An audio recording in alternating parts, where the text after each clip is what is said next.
Before we move on to some other games, I do want to point out, because we mentioned at the top, USC was also undefeated this time yesterday.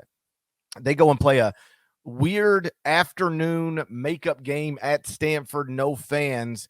And while Baylor blew a big lead, USC never really had one. Like, Stanford was in that game the whole time, and it drops USC from 13-0 to 13-1. And I had mentioned this before. I'll respect perfection, but once you take that first loss, then I'm going to reevaluate everything with you. And the truth is, USC's good, but when you're 13-0 on January 11th, you're doing all right. Mm-hmm. But there's not a lot of substance there. I mean, do you realize what their best wins are? San Diego State on a neutral, which is good. Good. Washington State on the road. 0 wins over top 30 KenPom teams. Just 2 quadrant 1 wins.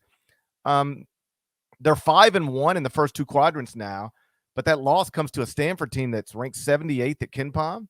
It's a Stanford team that lost to Santa Clara, lost to Colorado, formerly known as the Computer Trickers. I dropped them down to 13th in the top 25-1. I had them 6th, dropped them to 13th because, and considered dropping them even more. It just sort of, they settled in right there.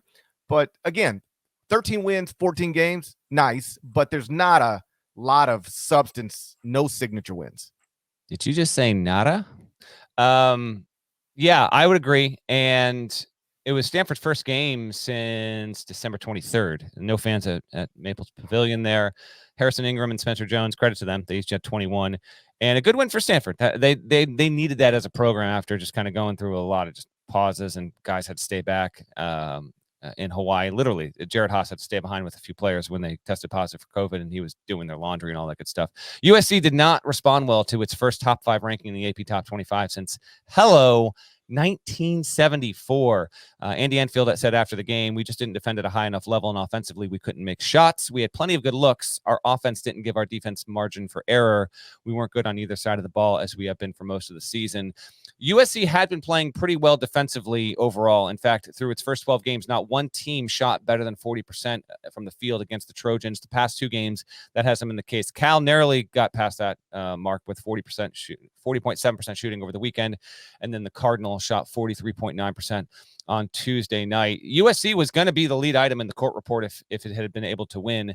And I was going to speak with Andy Enfield and give him the front page treatment, if you will. Instead, it will be Kentucky, and we'll get to that in just a second. But Kentucky will be the lead item, and then what I'll mention here is also going to be involved in terms of the final undefeated teams taking their losses there. But yeah, I would agree with you. Reevaluation is in order here. Still think that USC is going to track itself well to get a good seed. I still like Isaiah Mobley's been a fine player this season on the whole.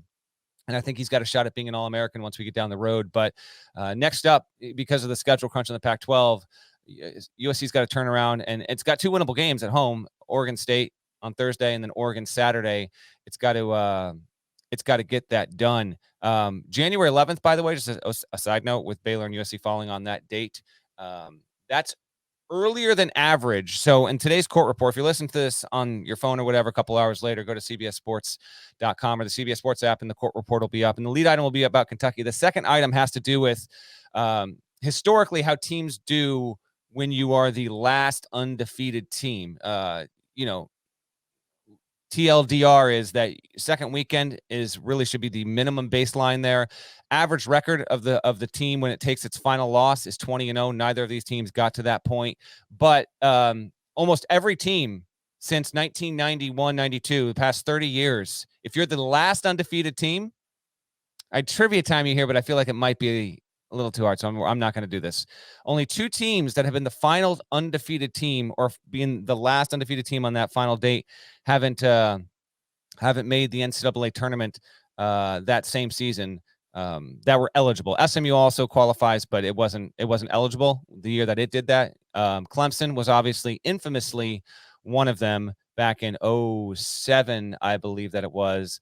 And then in 2018, Villanova was one of the final ones when it had a very, very solid season alongside the likes of Arizona State, which wound up being good that season. And then the other team that season that was undefeated late was TCU. So SMU and Clemson, TCU that season, by the way, was a 6th seed in the tournament. So SMU and Clemson are the only ones that have made it to the final date of undefeated standing and not made the tournament. So that's a good sign. Baylor, we know it's going there. USC, even if you think they were a little fraudulent because of the record, I still think it's gonna get there with plenty of ease. But there'll be a whole data deep dive in Wednesday's court report about all that kind of stuff. I always get interested in what the pattern suggests there.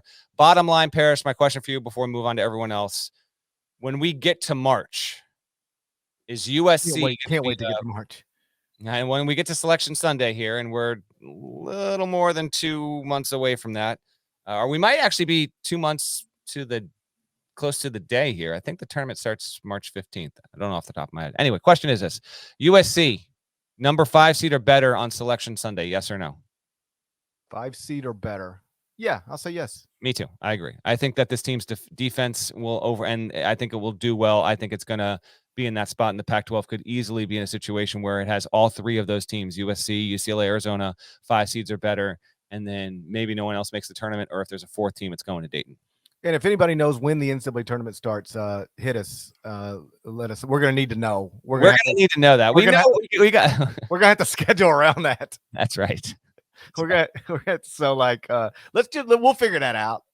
We'll figure it out at some point. Like you said, next up for USC, Thursday against Oregon State, then Saturday against Oregon, both at home. The rematch with Stanford, that's scheduled for January 27th.